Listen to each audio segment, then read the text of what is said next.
would happen if you had cold showers for 30 days every single day? I know getting into a cold shower can be very unpleasant to begin with, but when you're in, after the first few seconds, it's not so bad. Many athletes and celebrities use cold showers, ice baths, and cold therapy, and once I saw the benefits, I can see why they do it. Today, we're going to cover the benefits of cold showers, when to take cold showers, and the best ways to take cold showers.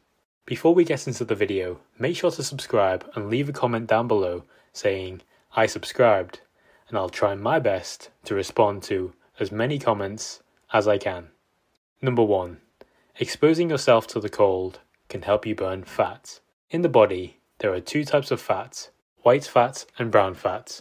The white fat stores excess energy, while the brown fat generates heat by burning calories. Cold exposure has been linked to the activation of brown fat. When exposed to cold temperatures, brown fat burns more calories to produce heat. Cold showers can stimulate the metabolic rate, leading to an increase in the body's calorie burning capacity. A higher metabolic rate means that the body expends more energy, contributing to the potential for weight loss. The question you might be thinking is, if you decrease the temperature, will you lose more weight? Well, the answer is yes, you will lose more weight the colder you go, but don't try to go below 10 degrees Celsius if you have a heart disease or high blood pressure, or if you haven't done it before. If you haven't done it before and don't have any medical problems, you can build up to a lower temperature. An extreme athlete called Wim Hof, or as he is better known as, the Iceman, and has the ability to withstand cold temperatures and has many records for this. He has a world record of staying in ice for 1 hour, 53 minutes and 2 seconds. He has been able to achieve these records by using breathing techniques and cold therapy. Number 2. Improve your mood and mental health.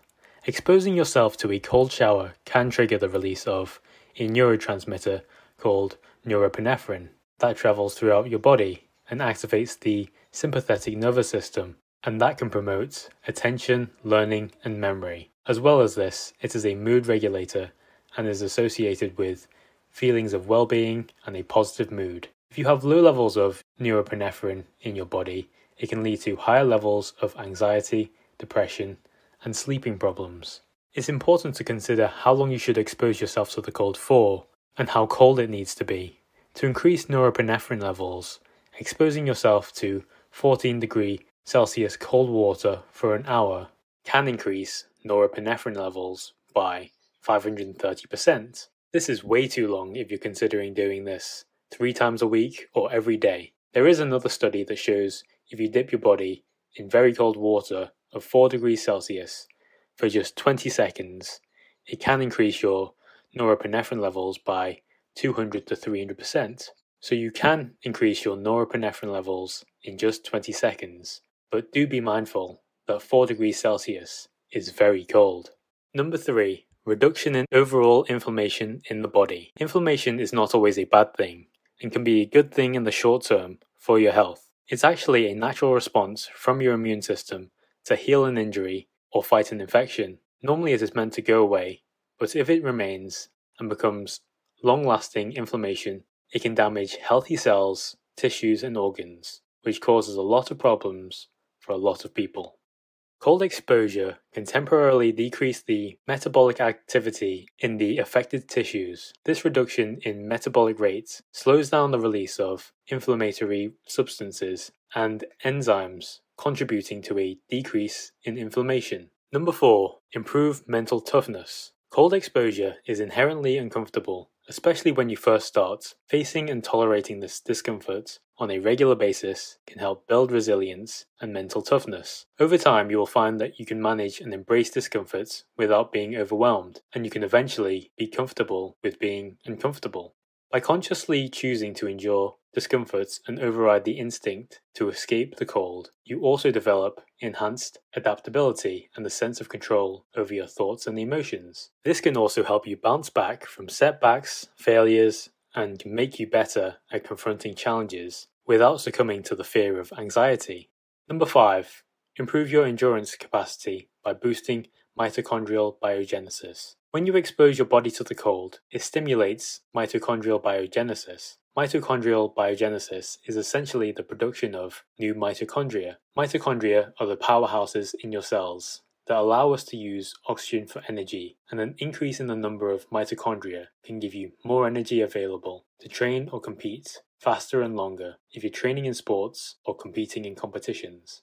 Number 6. Causes blood vessels to constrict. Cold exposure leads to vasoconstriction, the narrowing of blood cells. This constriction reduces blood flow to the affected area, which may help limit the inflammatory response. It can be relevant in situations where localized inflammation needs to be managed, such as after an injury or exercise-induced inflammation. Cold showers can regulate the immune response, influencing the activity of immune cells. While acute exposure may enhance certain aspects of the immune system, chronic exposure may lead to anti-inflammatory effects. When should you take cold showers? The best time to take a cold shower is first thing in the morning when you wake up, because it makes you alert for the day ahead and it causes your body to heat up naturally by itself. Taking cold showers at night is not advisable because you want to be in a relaxed state and you want a lower body temperature to make yourself sleepy. By having a hot shower before you go to sleep, your body will try to cool itself, giving yourself a greater chance to sleep. When you exercise in the gym, your body produces inflammation, which can be a good thing to replenish oxygen, fuel muscles, and clear out waste to build your muscles back bigger and stronger. It is best to not take a cold shower directly after the gym because a cold shower can interrupt this process. After 4 hours, you can take a cold shower. Cold showers will help alleviate soreness as cold water has regenerative properties and your muscles will relax and repair.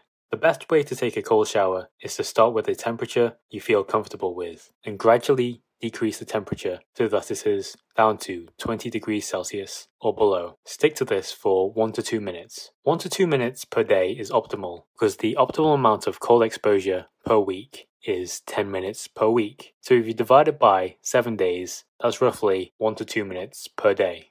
Another great way of having a cold shower is to expose yourself to the heat and the cold. Exposing yourself to the heat opens the blood vessels in the body. Exposing yourself to the cold closes the blood vessels in your body. This creates a pumping action that can decrease swelling, inflammation, and stimulate the removal of waste products.